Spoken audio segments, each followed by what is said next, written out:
안녕하십니까? 소쿨 극장의 그때 그 시절 야담과 실화 그리고 사연 시간입니다. 오늘은 병원 조수가 의사의 면허증과 의사 부인을 통째로 가로챈 뒤 병원을 개업한 사기극 이야기입니다. 1960년대 말에서 1970년대 초 무렵에 실제로 있었던 사건입니다. 구독과 좋아요 그리고 알람 설정 부탁드립니다. 재미있고도 좋은 글로 보답하겠습니다. 우리나라에는 서당께 3년이면 풍어를 읊는다는 속담이 있다. 그 속담과 비슷한 일이 1960년대 말에서 1970년대 초 사이에 일어났다. 의료에 관한 아무런 사전 지식도 없이 병원 조수로 들어와 어깨너머로 환자를 살피던 사내가 사망한 의사의 면허증과 부인을 통째로 가로챈 뒤 병원을 개업하는 사기극을 벌인 것이다. 사람의 목숨을 다루는 인수를 담보로 한 막장 사기극의 전모는 아래와 같다. 1970년 11월 20일 전라남도 장흥에서 의사 노릇을 하던 박모 씨가 파리한 얼굴로 구속됐다. 보건당국의 적발로 광주지검에 송치된 박 씨의 죄목은 국민의료법 위반이다. 허우대가 그럴싸하고 굵은 안경테에 앞 이마가 훌렁 벗겨진 게 제법 의사의 풍모를 갖춘 박 씨. 물론 의사의 자격 요건에 겉모양이 어떻게 되어야 한다는 법은 없지만 잠옷 의사라는 분위기를 돋워주는 용모임엔 틀림없어 보였다. 박 씨는 1968년 12월 장흥의 전세를 얻어 피의원이라는 간판을 걸었다. 스스로 원장이 되고 조수로 정모 씨와 간호사로 김모양을 채용 2년간 의사 행세를 해왔다. 충남 온양이 본적인 박 씨는 1950년 중학교를 졸업하고 1962년 결혼을 했다. 중학교 졸업이 마지막 학력이고 특별한 기술이 없었던 박 씨는 살면서 이 일 저 일을 해봤으나 별 소득이 없었다. 그러다가 부여로 이사해 허드렛 일을 주로 하면서 가정을 꾸려왔는데 그곳에서 친지의 소개로 나중에 자기가 차린 의원과 이름이 같은 피의원의 조수로 취직했다. 피의원에서 그의 서당께 3년이라 풍어를 읊는 식의 의학 공부가 시작된다. 의사를 거들면서 각종 수술, 진찰, 처방 등을 익히게 됐고 특히 부인과의 소파수술을 열심히 배워 부수입을 꽤 올렸다. 한때는 경기가 좋아 월수입 7만 원까지 올리면서 의사라는 직업의 매력에 단단히 맛을 들이게 된다. 그는 자기를 의사로 착각하는 환자들이 늘어나자 스스로 자신감을 가지기 시작했다. 시골 부녀자들의 순진한 눈빛에는 그의 그럴싸한 허우대가 몹시 의사스럽게 비친 것이다. 그즈음 그는 경북 안동의 의사 박모 씨가 1968년 7월 폐결핵으로 사망했다는 정보를 입수했다. 기회라고 생각한 박 씨는 잽싸게 안동으로 달려갔고 박 이사의 부인 이 여인에게 접근하는 데 성공했다. 박 씨는 이 여인이 남편 사망 후 고독한 처지인 것을 교묘히 이용했다. 독신임을 내세워 그녀를 꼬드겨내서는 차도 마시고 영화 구경도 다니는 등 데이트하다가는 그녀에게 프러포즈했고 결국 승낙을 받았다. 결혼한 다음 가머니설로 사망한 남편의 의사면허증을 입수했다. 박 씨는 자신의 출생이 1933년인데도 면허증의 소유자와 똑같은 1924년생으로 속이고 숨진 의사의 주민등록증에 자신의 사진을 바꿔 끼웠다. 비슷한 수법으로 의사면허증과 의원개설 신고필증도 모조리 조작했다. 사망한 의사 박 씨는 말하자면 생전 보지도 듣지도 못한 돌팔이 의사에 의해 되살아난 셈이 됐다. 이어 진짜 의사의 부인 이 씨와 동거에 들어갔다. 얼마 후 박 씨는 멀리 전라남도 장흥으로 이사해 병원을 개업했다.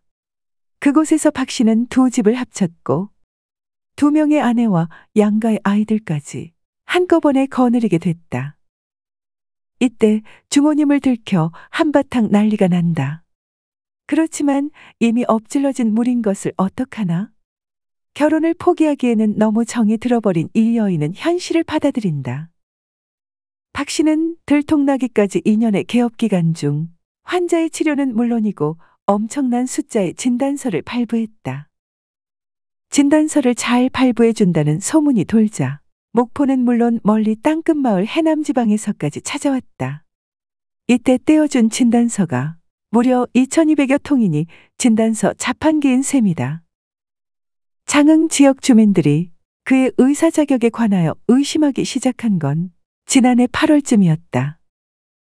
이 여인의 아들이 병원을 찾아와 시비 끝에 싸우게 되었고 이때 박 씨에게 주먹으로 몇 대 맞자 당신이 언제까지 의사 행세를 하는가 두고 봅시다. 곧 덜미가 잡히고 말 거요. 라고 고함을 친 데서부터 비롯됐다. 그 광경을 여러 사람이 목격하게 된 것이다. 그래서 읍내 사람들 사이에서 알게 모르게 모락모락 의심이 피어오르고 있었다. 게다가 박 씨는 읍내 의사들 모임에서 자신의 나이와 진짜 의사의 나이를 헷갈려 말하는 실수까지 했다. 엎친 데 덮친 격으로 더욱 의심을 사게 된 건 박 씨가 전남 모 대학 출신이라면서도 자기 학과의 교수는 물론 동창의 이름이나 현황도 전혀 모르고 있다는 점이었다. 의사들의 의심이 점점 깊어지는 가운데 마침내 올 것이 오고 말았다. 지역에서 1년에 한 번씩 윤번제로 의사회장을 맡았는데 1970년 회장직이 지난 5월 5일부터 공석이 되자 자동으로 박 씨가 취임하게 된 것이다. 결국 의사회장 취임이 그의 꼬리가 드러나는 원인이 됐다. 누군가가 비밀리에 그를 가짜 의사라고 경찰서에 신고한 것이다. 안 그래도 이상한 소문이 돌던 참이라 경찰에서는 그의 신분을 의심해 은밀히 내사에 나섰다. 그러는 동안에 소문 때문인지는 몰라도 갈수록 환자가 줄어 병원의 수입까지 격감하고 있었다. 무리하게 병원을 개업하느라 얻은 빚 등 120만 원의 부채에 허덕이는 가운데 본부인과 새로 얻은 아내 이 여인 사이에 갈등에 따른 집안 싸움까지 하루도 조용할 날이 없었다. 박 씨는 겹치는 불안과 초조로 밤이면 매일만치 속옷바람으로 못 살겠다고 집에서 뛰어나가는 추태를 부리기도 했다. 게다가 여성관계까지 난잡해 이름도 모르는 여자들이 병원을 찾아와 소동을 피우기 일쑤였다. 결국 해마다 제출하는 의사면허 갱신신고와 거주지 주민등록증 대조를 통해 그의 사기 행각은 전말을 드러냈다. 환자의 목숨을 다루는 귀중한 직업인 의사의 면허와 개업 신고가 어떻게 그렇게 허술하게 처리되고 2년이 지나도록 전혀 발각되지 않았던 것인지 주민들은 보건 행정의 난맥상을 나무라고 있다. 돈벌 욕심에 눈이 어두워 남의 면허증을 가로채 개업한 돌팔이 의사의 악덕도 규탄받아야 마땅하지만 손쉽게 개업 허가를 내주는 보건 행정의 허점도 이에 못지않게 관심의 대상이 돼야 한다는 지적이 나오고 있다. 들어주셔서 고맙습니다. 참고문헌 그리고 자료 출처 소개해 올리겠습니다. 썬데이 서울 1970년 12월 6일자에 실린 사건이 모본입니다. 서울신문 온라인 뉴스부에서 인터넷에 올린 내용을 참고하였습니다. 김경일 교수 등이 지은 책 한국현 대생활문화사 1970년대와 김정한 교수 등이 지은 책 한국현대 생활문화사 1980년대를 참고했습니다. 전라남도 장흥군, 순천시, 보성군, 목포시, 해남군의 누리집의 기사와 사진을 빌려왔습니다. 디지털 해남문화대전에 기사와 사진을 빌려왔습니다. 픽사베이, 게티이미지뱅크, 픽스타, 핀터레스트, 그리고 팩셀스에 사진, 동영상 그리고 일러스트를 빌렸습니다. 소우쿨 극장은 일주일에 3번, 매주 화요일, 목요일, 그리고 토요일 오전 11시 전후에 이야기 올리는 것을 원칙으로 합니다.